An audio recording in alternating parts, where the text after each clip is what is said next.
Hello viewers, मैं हूं फ़खर यूसुफ़ज़ई और आप देख रहे हैं डिबेट विद फ़खर। आज की डिबेट में हम बात करेंगे पाकिस्तान के हवाले से तो बिल्कुल होगी, लेकिन इसके साथ-साथ मिडल ईस्ट के अंदर जो तब्दीलियाँ रूनुमा हो रही हैं, इस हवाले से बात करेंगे। वो बेशक इज़राइल के साथ उनके ताल्लुकात हो या बाकी दुनिया के ममालिक के साथ, जो शिफ्ट हमें नज़र आ रहा है, तुर्की और सऊदी अरेबिया एक दफ़ा फिर एक दूसरे के साथ बैठे हैं और दोनों हेड ऑफ़ द स्टेट्स ने रियाद और इस्तांबुल के दौरे हुए हैं। इसके साथ-साथ अफ़गानिस्तान में पाकिस्तान टीटीपी के साथ मुज़ाकरात कर रहा है और उनकी जो हुकूमत है, जिनको लेजिटिमेसी अभी तक इंटरनेशनली नहीं मिली, रिकॉग्निशन नहीं मिली, क्या इन फ्यूचर मिल सकती है? इन सारे मुद्दों के ऊपर बात होगी और इसके लिए आज मुझे जॉइन कर रहे हैं काफ़ी लंबे अरसे के बाद senior journalist from Turkey Shafiq Ahmed Qureshi sahab ने मुझे जॉइन किया। Sir, thank you very much for joining the show. बहुत बहुत शुक्रिया आपका फखर साहब। सर, एक तो ये है कि आप क्योंकि तुर्की में इस्तांबुल में आप मौजूद हैं, आप वहाँ पे भी जर्नलिज्म कर रहे हैं। क्या आपको लगता है कि तुर्की वर्सेस सऊदी अरेबिया, अगर हम 2018 की बात कर लें तो हालात बड़े खराब हुए थे, लेकिन अब एक बड़ा शिफ्ट हमें आफ्टर 3 और 4 इयर्स हमें नजर आ रहा है। क्या क्या इसके पीछे इकोनॉमी है या क्या ऐसी चीजें हमें नजर आ रही जिसकी वजह से ये शिफ्ट हमें देखने को मिल रहा है? देखिए, बिस्मिल्लाहिर्रहमानिर्रहीम। मेरी जो अंडरस्टैंडिंग है, ये शिफ्ट सिर्फ आपको इधर नजर नहीं आएगा, बल्कि आपको दो वजूहात की बिना पे शिफ्ट आपको हर जगह नजर आएगा। एक है पेंडेमिक, जिसने इकॉनमी खराब की। उसमें मैं समझता हूं कि अभी जो डिप्रेशन की तरफ इकॉनमी जा रही है दुनिया की, उसमें 100% रोल है अमेरिका का। जब उन्होंने ट्रिलियन ऑफ डॉलर पंप किया सोसाइटी में कि जी आप घरों में बैठे, हम आपको पैसे देते हैं, जिसकी वजह से आज दुनिया में इन्फ्लेशन हो गई है। और दूसरी रीजन जो मैं समझता हूं वो है रशिया यूक्रेन वॉर। इसके बाद चीजें बदलना शुरू हो गई हैं और आप ये तब्दीली देखते जाएंगे। रही बात कि जी जो सऊदी अरब साहब के जो प्रिंस हैं मोहम्मद बिन सलमान का आना तुर्की और तुर्की आना और ये उनकी मुलाकात तैयब उर्दवान साहब से होना, ये असल में वो सीरीज है मीटिंग्स की। क्योंकि इससे पहले अप्रैल में उर्दवान साहब गए थे मिडिल ईस्ट के दौरे के ऊपर और उनकी मुलाकात हुई थी, वहां पर वो रहे, मोहम्मद बिन सलमान साहब से मुलाकात हुई। चीजें जो है वो बदलती जा रही हैं और उसकी तब्दीली की जो रीजन है वो मैं समझता हूं वो वेस्ट की नाकामियां हैं पै दर पै। उनकी नाकामी मिडल ईस्ट के अंदर तो बहुत नाकामी हुई है, जहां पे भी गया है उसने तबाही की है और तबाही करके चला गया। यही हिस्सा यही यही मामला इनका अफगानिस्तान में रहा। जब तक ये वॉर इकॉनमी थी, सबने पैसे बनाए उसमें से, और जब निकला तो बड़ी ह्यूमिलिएशन से निकला वो वहां पर। और वहां पर उन बेचारों के 9.5 अरब डॉलर जो है वो भी मुंजमद कर दिया और कहा कि इनको जी कोई इमदाद भी नहीं देनी, ताकि वो बेचारे और पिसते रहे। इनकी जो पॉलिसी फेल हुई यूक्रेन के अंदर, यकीनन इनकी पॉलिसी बहुत धचका लगा। तो अभी जो न्यू सिचुएशन बनती जा रही है, तो उसमें आपने देखा होगा कि सऊदी अरब के ताल्लुकात ना सिर्फ तुर्की के साथ बेहतर होने जा रहे हैं, बल्कि आपने देखा कि कतर और सऊदी अरब के ताल्लुकात भी बेहतर होने जा रहे हैं। यस। लिहाजा जो रीजनल तब्दीली है वो आ रही है। लोग सेंस कर रहे हैं कि वेस्ट की जो बात थी ना, पहले वो डिक्टेट करता था, पहले वो चीजें अपनी मर्जी से चलाता था, लेकिन एक तो यूक्रेन वॉर ने वेस्ट को एक्सपोज भी कर दिया है। उसमें जो सबसे इंपॉर्टेंट रोल प्ले किया है वो तैयब उर्दवान साहब ने प्ले किया है, जो मीडिएशन का रोल किया है। जिसने कोई ऐसा वो नहीं किया कि जिसमें आप एक तरफदारी दिखाएं या आप सैंक्शन लगाएं, उससे कोई ऐसा इकदाम नहीं किया। लिहाजा तुर्की की पॉलिसी उस मामले में as a middle man, as a mediator, वो बहुत ही शानदार रही है। और मैं समझता हूं कि इनके जो अभी ताल्लुकात जो बढ़ने जा रहे हैं, जो कि एक स्टेप है, आप कहें कि ये स्टेप बाय स्टेप करीब तर होते जा रहे हैं, जो अच्छी बात है, मैं इसको पॉजिटिव लेता हूं। और यहाँ पे इसका अच्छा रिसेप्शन हुआ है। तो चीजें देखें पूरी दुनिया में, आप देखेंगे हुकूमतें बदलेंगी, हुकूमतें बदलेंगी। फ्रांस में बदल रही है हुकूमत, आ रहे हैं कम्युनिस्ट और leftist for the first time they are आ रहे हैं। हर जगह पे आपको तब्दीली नजर आएगी, आपको हर जगह पे तब्दीली वहां पे नजर आएगी, अफ्रीकन ममालिक में नजर आएगी। क्योंकि इन्फ्लेशन नहीं बल्कि स्टैगफ्लेशन हो गई है। अच्छा, इस तमाम यूक्रेन वॉर में अब लोग रियलाइज कर रहे हैं जो लूजर है ना, लूजर वो सिर्फ वेस्ट है। लूजर जो है वो यूरोप है। क्योंकि यूरोप की डिपेंडेंसी आपकी फूड और ऑयल दोनों की यूक्रेन और रशिया पे थी, मेनली रशिया पे थी, गैस की भी थी। लिहाजा जो इन्फ्लेशन हो गई है यूरोप में, तो उसका इम्पैक्ट है, चीजें बदलेंगी। और जो मोर इंटरेस्टिंग बात है, जी। दुनिया में वाहिद मुल्क है जहां पे डिफ्लेशन हुई है, जहां पे चीजें सस्ती हुई है, उसका नाम है रशिया। ठीक है, ओके। रशिया में चीजें सस्ती हुई हैं। जी। रशिया की आपके व्यूवर को बताने के लिए कि जब वॉर से पहले 80 रुबल रशियन जो इकॉनमी है वो था $1। ठीक है, जी। जब वॉर शुरू हुई तो ये चला गया 133 पे। आज आज उसकी स्ट्रॉन्गेस्ट परफॉर्मर है वो करेंसी, और आज वो ₹53 पे है। ओह! 53 रुबल। यानी आप देखें तो उन्हें तकरीबन मेरे ख्याल में 2 टाइम उन्होंने गेन किया है अगेंस्ट डॉलर, तो बेस्ट जी। परफॉर्मर जो है। लिहाजा जो नुकसान हुआ है वो तमाम दुनिया का नुकसान हुआ है। फायदा हुआ है तो अमेरिका का फायदा हुआ है, रूस का फायदा हुआ है। अच्छा सर, एक चीज़ और है, आपने रशिया की बात छेड़ ली तो इस वक़्त मैं कल एक आर्टिकल पढ़ रहा था जिसमें चाइना के हवाले से और हिंदुस्तान के हवाले से बात की गई थी कि दोनों ने वहाँ से तकरीबन 30-40% कम पे ऑयल और कोल जो है उन्होंने परचेज़ किया। हिंदुस्तान में वहाँ स्टील इंडस्ट्री और सीमेंट इंडस्ट्री का मतलब इस्तेमाल बहुत ज़्यादा है कोल का। इसके साथ-साथ जो वो मतलब जिस तरीके से वो कम पैसों पे लेते हैं और अपने जो इंटरनेशनल मार्केट में रेट है उसी हिसाब से वो लोग अपने मार्केट में सेल आउट करते हैं। सेम लाइक दैट चाइना ने भी किया। तो इन 2 कंट्रीज़ ने भी तो एक मैं कहता हूँ कि एक अच्छा मूव करके और अपने कार्ड्स को ऑन टाइम खेल कर फ़ायदा तो सर इन्होंने भी बहुत उठा लिया है। देखिए, इन्होंने फायदा उठाया है, लेकिन आप जो फूड सिक्योरिटी का बहुत बड़ा मामला है, जो यस। फूड इन्फ्लेशन है वो पूरी दुनिया में हुई है। वो सिर्फ ये नहीं कि पाकिस्तान में हुई है या हम कहें तुर्की में हुई है, ईरान में हुई है, नहीं, पूरी दुनिया में हो गई है। ठीक है, इंडिया ने यकीनन उसका इम्पैक्ट, उसका फायदा हुआ है। वो हालांकि स्ट्रेटेजिक एलाई भी है। इशू ये है कि यूरोप ने सैंक्शन लगाए रशिया के ऊपर। उस सैंक्शन का नुकसान यूरोप को ही हुआ है। जब जब ये लोग मसला लेके गए यूक्रेन वॉर के ऊपर यूनाइटेड नेशन के अंदर, डिबेट हुई कि रशिया ने गलत किया है यूक्रेन के ऊपर वॉर करके, तो आपको पता लगा होगा कि सिर्फ वेस्ट ही खड़ा था, अफ्रीकी ममालिक और बाकी हिंदुस्तान, पाकिस्तान, उन्होंने कहा कि भाई हम आपके साथ बांग्लादेश। नहीं है। बांग्लादेश, सब ममालिक, एग्ज़ैक्ट। ठीक है। लिहाजा देखें फखर साहब, आज मैं आपको लिख के देता हूं, द मोमेंट द मोमेंट दुनिया अगर बार्टर में सेल परचेज शुरू कर दे, सेल परचेज डॉलर की परचेजिंग से खत्म हो जाए, तो आप देखेंगे कि the time will be gone for America. America सिर्फ उस पे कमाता है कि जी आपने इंटरनेशनल करेंसी रखी हुई है, आप कोई भी कमोडिटी खरीदेंगे वो डॉलर में खरीदेंगे, लिहाजा वो डॉलर छापता है, उसका डॉलर स्ट्रांग है और वो वीक नहीं होता, सबसे स्ट्रॉन्गेस्ट मनी है। इंडिया ने क्या किया कि इंडिया ने कहा कि ठीक है, हम आपसे 30% जी। इंडिया ने लिया, और उन्होंने कहा कि हम आपको लोकल लोकल रूबल में पैसे देंगे। बिल्कुल। लिहाजा रूबल देखें कहां से कहां पहुंच गया। देखें, इंडिया जो है वो दुनिया का थर्ड ऑयल कंज्यूमर कंट्री हाँ, है। बिल्कुल। ठीक है, तो उन्होंने, इंडिया ने जो सेव कर लिया है, ठीक है, वो बड़ा कमाल किया है। नंबर टू, जेल में रखें, Pakistan is also one of the 10 largest consumer of oil. आपकी जी। पॉपुलेशन पांचवें या छठे नंबर पे है, बिल्कुल। 220 मिलियन की पॉपुलेशन है। जी। मसला ये है कि जब आप बहुत सी चीजें, मैं समझता हूं कि चाहे ये गवर्नमेंट हो, चाहे इमरान खान साहब की गवर्नमेंट हो, दोनों ने आईएमएफ के सामने घुटने टेके। दो, हाँ। अभी ये मौजूदा हुकूमत तो डेफिनेटली अप्रिशिएटेबल नहीं है, आप अप्रिशिएट किसी भी स्टेप को नहीं कर सकते, वो बुजदिली दिखाते हैं।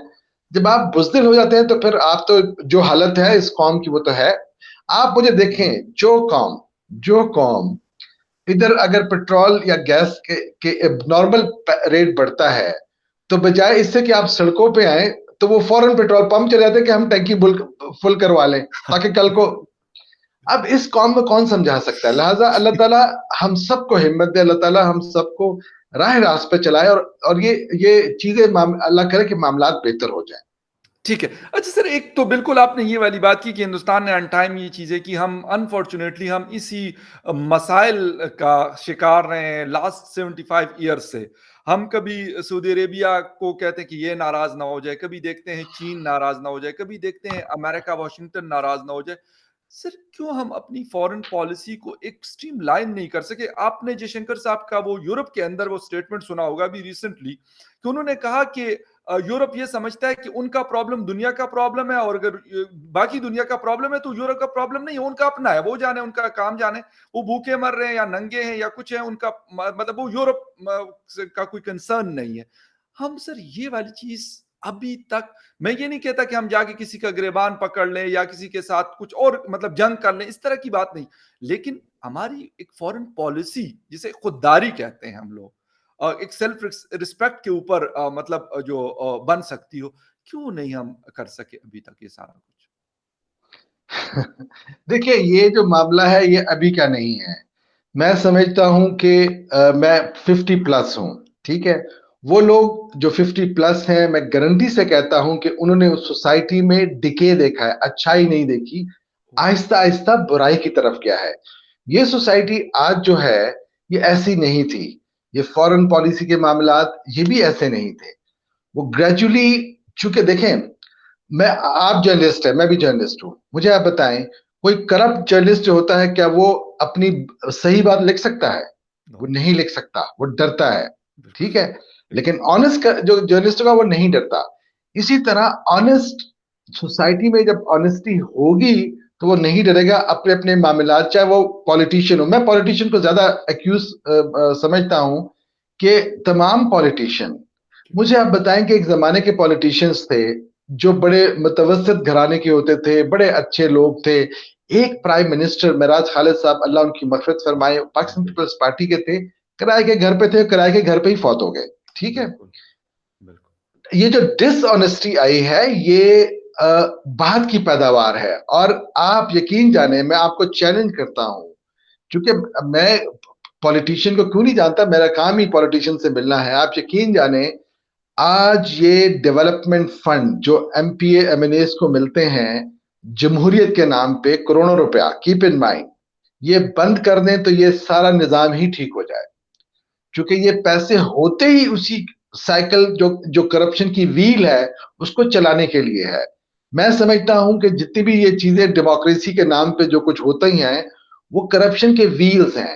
جب آپ کرپٹ ہوتے تو آپ اپنی فورن پالیسی خود نہیں بنا سکتے، اس لیے کہ آپ کے اپنے سٹیک ڈیفرنٹ ہوتے ہیں، آپ کے سٹیکس ڈیفرنٹ ہیں. تو یہ چیزیں جو ہے نا فورن پالیسی انفارچونیٹلی ظاہراً لیکن ایک چیز یاد رکھیں فخر صاحب، پوری دنیا میں فورن پالیسی صرف جمہوری حکومتیں نہیں بناتی. جی امریکہ کے آپ کہتے ہیں کہ جی کیا بائیڈن صاحب پالیسی بناتے ہیں یا ٹرمپ بناتے رہے، اور پینٹاگون کا ضرور اس میں انٹیک ہوگا، بالکل بلکہ پینٹاگون چیزوں کو ہینڈل بھی کرتی ہے، ایسا نہیں ہے. تو پوری دنیا میں ایسا ہے، پوری دنیا میں ایسا ہے. لیکن انفارچونیٹلی جب آپ کے اندر جو مورل ویلیوز یا مورل کرج نہ ہو تو جی پھر آپ جلدی سرنڈر کر جاتے ہیں. تو ایسے ہی ہے، اللہ تعالیٰ ہم لوگوں کو صحیح راستہ دکھائے جو انفارچونیٹلی ابھی تک اس طرح نہیں ہے. ڈائریکشن ہماری ابھی تک بالکل اسٹیٹ نہیں. اچھا سر، ایک تو مطلب باتیں تو خیر بہت ساری ہو سکتی ہے کیونکہ آپ وہاں پہ ہیں اور مڈل ایسٹ کے اوپر بھی آپ کا بڑا مطلب فوکس رہتا ہے. اس کے ساتھ ساتھ پاکستان جو ساؤتھ ایشیا ہے اس کے اوپر بھی آپ کی نظر کافی گہری ہوتی ہے کیونکہ آپ آرٹیکلز وغیرہ میں آپ کے پڑھتا رہتا ہوں. سر ایک چیز ابھی افغانستان کے حوالے سے آپ نے کہا کہ 9.5 بلین US ڈالر ان کے پھنسے ہوئے ہیں، ان کو نہیں دیے جا رہے ہیں، اور بھی بہت سارے مسائل ہیں. لیکن کیا ایسا ہو سکتا ہے کچھ مطلب رشیا کی طرف سے کچھ دن پہلے ایسے سگنلز مل رہے تھے کہ ہم ریکگنائز کر سکتے ہیں گائز کر یہ جو حکومت ہے؟ تو آپ کو لگتا ہے کہ رشیا کر لیتا ہے تو اس کے بعد US، چائنا، ہندوستان یا باقی پاکستان، سعودی عربیہ، یہ لوگ بھی اس طرف جا سکتے ہیں؟ دیکھیں ذہن میں رکھیں، ایک تو رشیا ویسٹ نہیں ہے، ٹھیک جی ہے. بالکل. اچھا ویسٹ کیوں نہیں ہے؟ کہ ان کے ہاں جو مورل ویلیوز ہیں ان کی ویلیوز انٹائرلی ڈفرنٹ ہیں جو کہ رائٹ. امریکہ اور ویسٹرن ممالک میں ہیں. لہذا رشیا، دیکھیں رشیا اور چائنا کا جو نیا اتحاد بنا ہے کئی سالوں سے، میں سمجھتا ہوں کہ جب سے یہ پیوٹن اور اس کے بعد شی پنگ صاحب آئے ہیں، جن پنگ تو صاحب. ان کا ان کا جو personal relation ship, the way they develop, اور اس کے علاوہ جو انہوں نے بہت سے ایگریمنٹ سائن کیے ہیں، اس کے بعد چیزیں ذرا جو تھا نا یونیپولر ورلڈ وہ ختم ہوتا جا رہا ہے. ابھی دوبارہ سے رشیا آ گیا، چائنا آ گیا، ٹھیک ہے. ابھی یہ بڑے پلیئر ہے. دیکھیں امریکہ ایک سپر پاور نہیں ہے، ذہن میں رکھیں. ओके, मेजर पावर है, मेजर पावर है, सुपर पावर अब वो नहीं रहा। ओके। उसके पैदर पे शिकस्तें जो हो गई हैं, और मैं समझता हूं कि ह्यूमिलिएशन हुई है, जिसको आप जलालत भी कह सकते हैं। तो जी, इतनी जलालत के बाद आप कैसे कह सकते हैं कि जी वो एक बहुत सुपर पावर है? ओके। रशिया और चाइना के अपने स्टेक हैं। देखें, रशिया जब तालिबान को मानता है, अगर सपोजिटली वो इसको एक्सेप्ट करता है एज अ गवर्नमेंट, ठीक जी, है, जी। उनको पता है कि उनको कोई खतरा तालिबान से नहीं है। पहले भी रशिया अगर घुसा है अफगानिस्तान के अंदर, तो वो जो सिनेरियो सिनेरियो बनाया गया था उस वक्त, वो बनाया था इमाम खमेनी साहब के खिलाफ, कि जी ईरान में इमाम खमेनी साहब आ गए हैं, लिहाजा अब जो है ना, जो एक एक्सट्रीम मजहब जो है वो फैलता जाएगा, इसको रोकना है। उसको रोकने के लिए जनाब वो खल्क और परचम का अलग एक इशू है कि हम उस पर नहीं जाते। रशिया आ गया। रशिया हार्मफुल नहीं है, वो ट्रेसपासिंग या इंटरफेरेंस नहीं करता, ठीक है। मसला आता है वेस्ट का, कि वेस्ट ट्रेसपासिंग करता है और वो इंटरफेरेंस भी करता है। ओके, तो मेरी जो अंडरस्टैंडिंग है कि रशिया और चाइना दोनों ही इनकी गवर्नमेंट को मानेंगे समहाउ, इसलिए कि जब वो मानेंगे तो यहाँ जो नेटवर्क है जो उन्होंने खत्म किया यहाँ पर तालिबान के आने के बाद, यहाँ तो एक बहुत बड़ा, दुनिया की सबसे बड़ी एम्बेसी काबुल में थी। कोई लॉजिक नहीं बनती कि एम्बेसी के तो 20-30 स्टाफ होते हैं, हजारों में स्टाफ नहीं होता। लिहाजा पर्पस कुछ और था। ओके। चाइना का चाइना ने देखिए, चाइना ने एक मुआहिदा किया हुआ है $400 बिलियन का ईरान के साथ। मैं समझता हूँ चाइना बिल्कुल मदद भी करेगा, इसकी हुकूमत को भी मानेगा और रशिया भी मानेगा। मैं समझता हूँ कि ईरान भी मान लेगा। ईरान के थोड़े से मामला जो हैं, अल्लाह करे वो मसले हल हो जाए, अल्लाह करे पाकिस्तान भी मान जाए तालिबान की हुकूमत। क्योंकि जब आपको किसी से खतरा नहीं, कोई आप बेजरर है, जो लड़ते थे भाई, दुश्मन से मैं लड़ रहा हूं। मिसाल के तौर पे, आपको, आप तो खुद भी उसी रीजन के हम सब हैं, हमको पता है कि दुश्मनी कुछ और चीज है, दोस्ती कुछ और चीज है। आपको हमसे क्या खतरा तालिबान से? तालिबान अगर नॉर्मल वो रहते हैं, नॉर्मल लाइफ गुजारते, तो इंशाल्लाह चीजें डिफरेंट हो जाएंगी। लेकिन सर नॉर्मल लाइफ मतलब आपने तो खैर बहुत ज़्यादा कवर किया अफ़गानिस्तान को, मैंने थोड़ा बहुत किया। लेकिन सर मतलब 1 साल हुआ फीमेल एजुकेशन और इस तरह की चीज़ों के ऊपर क्यों मतलब इतनी सख्ती दिखाई जाती है? यही क्वेश्चन मैंने आमिर खान मुत्तकी साहब से जब वो नवंबर में आए थे, तो मैंने यहाँ पे भी किया, लेकिन उन्होंने यहाँ पे भी बस उसका आय-बाय शाय वाली बात है, और वहाँ काबुल में जब थे तो वहाँ पे भी किया था, वहाँ पे भी कोई ख़ास वो नहीं था। वो तो खैर शुरू-शुरू के दिन थे, लेकिन नवंबर 2021 में तो इनको थोड़ा-सा स्टेबिलिटी मिल गई थी। इसके बावजूद इस तरह की चीज़ें क्यों करते हैं? एज़ अ नॉर्मल हुकूमत बिल्कुल करे, सऊदी अरेबिया में इस्लामिक लॉ है, वो चला रहे हैं, बाकी दुनिया के बहुत सारी जगहों पे हैं। हम ये नहीं कहते कि वो हमारी वजह से कुछ और सिस्टम ले आएँ। लेकिन उस सिस्टम को तो प्रॉपर फंक्शनल करें। उन लोगों के जो मतलब अगर कुछ और नहीं दे सकते तो जो बेचारों के पास थोड़ा बहुत है, वो तो ना छीनें ना। राइट्स के हवाले से नहीं बात कर। नहीं, देखें देखें, तालिबान का जो नेगेटिव पॉइंट है वो अभी भी खवातीन की तालीम का है। That's the most negative point. हालांकि मैं समझता हूँ, ये क्वेश्चन कई दफा सबने किया, उन्होंने कहा कि इस्लाम ने इसकी पाबंद किया है कि आप खवातीन को लाजमी तालीम देंगे, मर्द और औरत पे तालीम फर्ज है। लिहाजा तालिबान अगर ये रोकेंगे इसको, तो ये समझेंगे कि ये इस्लाम के नाम पे ये धोखा है। खवातीन को रोकने का मतलब ये है कि आप इस्लाम को फुली इंप्लीमेंट नहीं कर रहे, ठीक है। अच्छा, अब मसला ये है कि क्या आया इनकी कैपेसिटी है कि वो चला सके, ये दूसरा सवाल है। मैं समझता हूँ कि इन्होंने कई दफा कमिटमेंट की कि हम खवातीन लड़कियों की जो हाँ, तालीम है उसको जारी रखेंगे। मैं समझता हूँ कि इससे पहले देखें, तालिबान अभी अगस्त 15 में नहीं आए, इससे पहले भी तालिबान बहुत से एरियाज में थे। स्पेशली मैं हेलमंद का नाम लूंगा। तो हेलमंद के बहुत से डिस्ट्रिक्ट थे, उसमें आप संगीन समझ ले, संगीन का मुझे पता है कि वो तालिबान के अंडर बहुत से सालों से था। तो वहां इन्होंने स्कूल चलाए और लड़कियों की तालीम भी रखी, ये नहीं कि नहीं रखी। यहाँ जो अभी जो काम वो ले रहे हैं ना, थोड़ा सा टाइम ले रहे हैं, इसकी मुझे समझ नहीं आ रही। या तो माशी मसला हो सकता है क्योंकि पैसे उनके पास यकीनन नहीं है। हुँ, उनके जनरली खर्चे देखें, अफगानिस्तान की इकॉनमी बहुत सिंपल इकॉनमी है, मेन एग्रीकल्चर इकॉनमी है और ठीक है। ट्रेड इकॉनमी है, ठीक है, और बिल्कुल देसी है। वहां चूंकि जमहूरियत नहीं है तो वहां उनके खर्चे नहीं है। ओके, जमहूरियत नहीं है तो खर्चे भी नहीं है, ठीक है। जमहूरियत के नाम पे आप जो भी आप करें, बस वो जो होता है। جی میں سمجھتا ہوں کہ امریکہ آج بھی $9.5 ارب اگر دیتا ہے افغانستان کو، تو یقین جانے کہ افغانستان کی شکل بدل جائے گی، شکل بدل جائے گی. ان کے دیکھیں ہمیں پتا ہے کہ افغانی جو ہیں وہ بڑے محنتی ہیں. آپ چین چلے جائیں، آپ ترکی آ جائیں، آپ پشاور میں دیکھ لیں، بڑے بڑے بالکل کاروبار کرتے ہیں. دبئی میں بیٹھے ہیں، یہ سارے کاروبار افغانی کرتے ہیں. ہندوستان کہاں میں، کا دبئی میں، سعودی ہر عربیہ میں، جگہ، ہر لندن جگہ. امریکہ میں. لہذا آپ نے اس کو کرپل کیا ہے، آپ نے ظلم کیا ہے افغانیوں کے ساتھ. تو میں سمجھتا ہوں کہ جو رہی بات طالبان کی جو نیگیٹو پوائنٹ ہے وہ یہی ہے، خواتین کی ایجوکیشن. اگر وہ نہیں دیتے تو وہ اسلام سے روگردانی کریں گے. اوکے سر، لاسٹ سوال، کیونکہ ٹی ٹی پی سے ریلیٹڈ ہے. مطلب اس سے پہلے ایک جرگہ گیا، اس کے مذاکرات ہوئے. ابھی یہ خبریں آ رہی ہے کہ ایک اور جرگہ جانے والا ہے، جس میں تقی عثمانی صاحب اور اس طرح کے اور جیت علماء جو ہے وہ جائیں گے اور ان کے ساتھ مذاکرات کریں گے.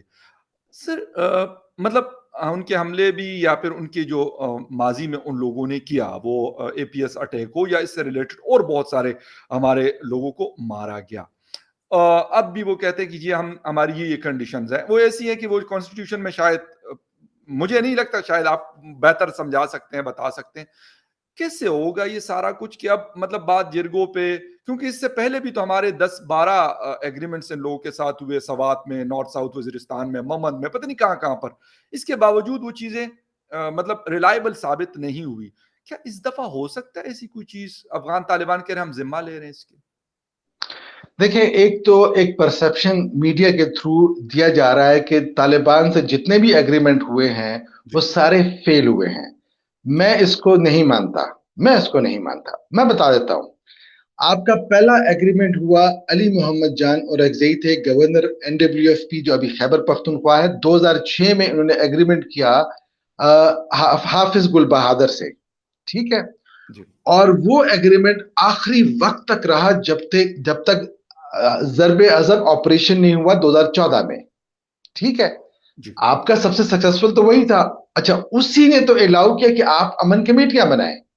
پیس کمیٹی نارتھ وزیرستان میں تو حافظ گل بہادر کی وجہ سے آئیں، ٹھیک ہے. نمبر 1. نمبر 2، اسی طرح کا ایگریمنٹ 2007 میں مولوی نذیر کے ساتھ ہوا وانا میں، اور میں خود وہاں گیا ہوں. اور وہ پیس ایگریمنٹ بڑا جینوئن ایگریمنٹ تھا.